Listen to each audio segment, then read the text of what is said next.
Di sebuah desa terpencil, terdapat sebuah jembatan tua yang melintasi sungai kecil di tengah hutan gelap. Jembatan ini terbuat dari kayu yang sudah lapuk, dengan tali yang sudah usang dan rapuh. Meskipun sudah banyak yang menyarankan agar jembatan itu dihancurkan dan diganti dengan yang baru, warga desa tetap mempertahankannya karena dianggap sebagai bagian dari sejarah desa. Menurut legenda, jembatan itu dibangun oleh seorang petani kaya bernama Pak Karta yang hilang secara misterius.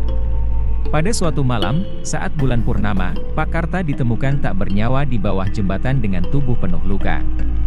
Sejak saat itu, jembatan tersebut dianggap angker.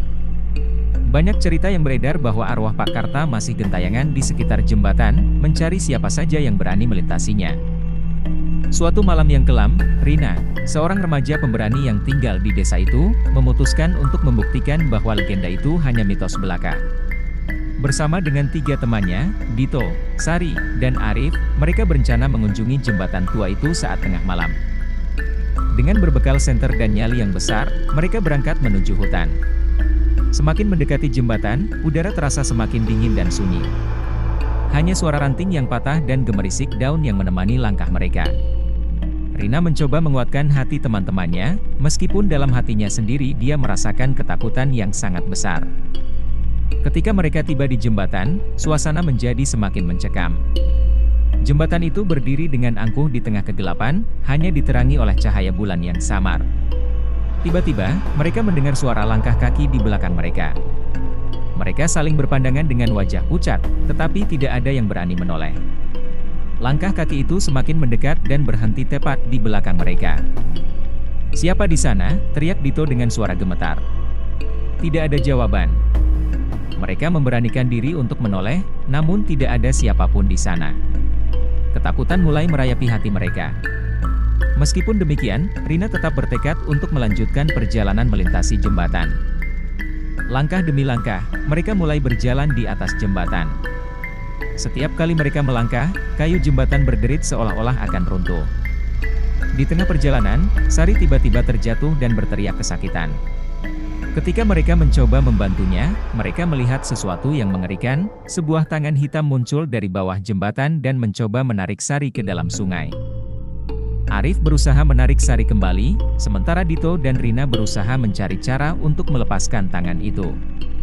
Tangan tersebut terasa sangat kuat dan dingin, seolah-olah terbuat dari es. Dengan segenap tenaga, mereka akhirnya berhasil melepaskan Sari dari cengkeraman tangan itu.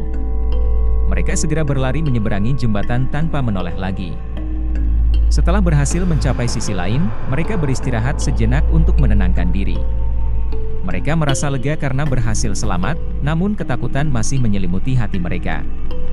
Mereka memutuskan untuk kembali ke desa dan melaporkan kejadian ini kepada kepala desa. Keesokan harinya, kepala desa bersama beberapa warga pergi ke jembatan untuk memeriksa kebenaran cerita Rina dan teman-temannya. Namun, mereka tidak menemukan apapun yang aneh. Jembatan itu tetap berdiri seperti biasa, tanpa jejak tangan hitam atau tanda-tanda kerusakan. Sejak malam itu, Rina dan teman-temannya tidak pernah lagi mendekati jembatan tua tersebut. Meskipun mereka selamat, mereka tahu bahwa legenda tentang arwah Pak Karta bukanlah sekadar cerita belaka. Jembatan tua itu tetap menjadi misteri yang menyimpan kengerian di balik sejarahnya. Jembatan tua di hutan gelap itu masih ada sampai sekarang, menjadi saksi bisu dari peristiwa mengerikan yang terjadi. Warga desa percaya bahwa jembatan itu masih dihuni oleh arwah Pak Karta yang tidak pernah tenang. Dan siapapun yang berani melintasinya, harus siap menghadapi teror yang menunggu di sana.